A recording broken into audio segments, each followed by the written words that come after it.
Hey guys, Jeff Ryan here. I am super excited. There is a toy show up in Tampa. Going to be going to that. That's coming up here in just a little bit. And I was just taking pictures of my collection because, you know, at the toy show, it's like, hey, listen, you know I got a couple of bugs, but do I have the white one? I don't want to have to guess and try to remember everything in the collection. So what I did is I took a few pictures of the collection, and then now if I have, need reference at the toy show, I'll be able to, you know, see the pictures there. What else do we have? These came in. The looks like a Screecher and Speed Lion, something like that. What's interesting to me, and I'm going to need your guys' help with this, is I know that they made these. It's a very sturdy body, but were they always like translucent? I mean, look how thin that plastic is. You know, look how thin that plastic is.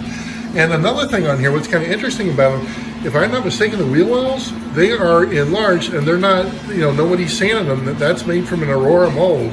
That's definitely made from an Aurora mold. And I looked at the 4J and I can't see that the wheel wells are any larger. Maybe I'm wrong. I'd have to, I don't have a 4J. I don't have a 4J to compare to, but both the front screw posts are a little bit shorter, So those are kind of a neat find. I always like the ones that don't have any factory accents on them, and then that's the way they produced it. Having the shorter screw post, when I got them, it's like it hit me. I was thinking about getting glass for both of them and then getting some chassis and, you know, just running them. But I don't know. With the shorter screw post, and I think I did I mention that? Yeah, the screw posts have definitely been tapped. So these may have been on chassis before, but they were clean and I got them. The price is right, so they're in my collection right now. Let me tell you this, guys, thanks for bidding on the stuff. The auction here should go off tomorrow, and I've got some bids, a lot of people watching them, so thank you for that, guys. Really appreciate that. So anyways, the toy show. I can't wait to go there and see what they got, and I'll definitely show you guys what I got coming back. All right, see ya. All right, guys, I was going to make this video yesterday after we come back from the toy show. I've been to plenty of toy shows before, plenty of toy shows where I'll find stuff and it's not, you know, it's not what I'm looking for, so I pass on it. And I found 5 AFX slot cars here yesterday, and they were nothing I was looking for.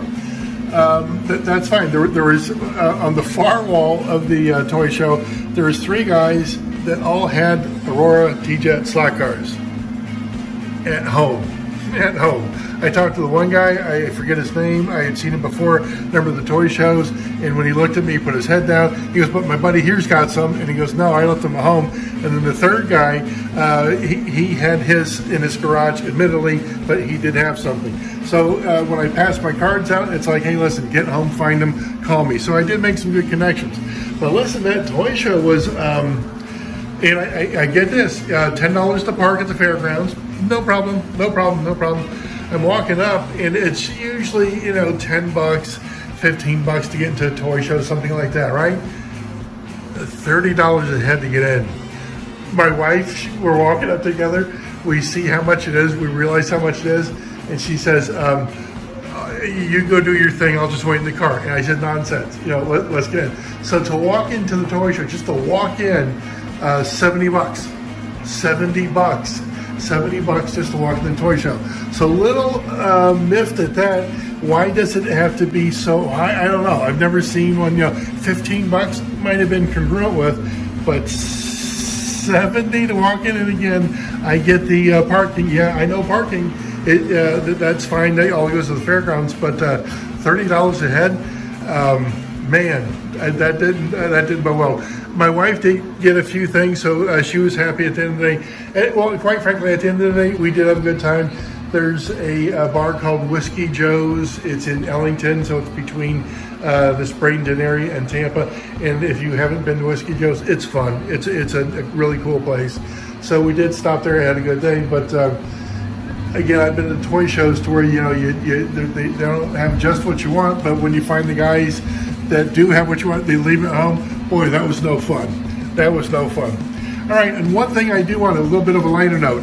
One of my viewers showed me, he gave me some pictures and like a schematic and the wiring to take and make a switch for your track, because he has he likes the steering wheel speed controllers, and they have like the forward and reverse that switches it. Well, he made his own, and I kind of want to share that with you. It's really interesting what he did. He went into some detail, and I'm going to go ahead and get in front of the computer and show you guys that next. It's really neat stuff.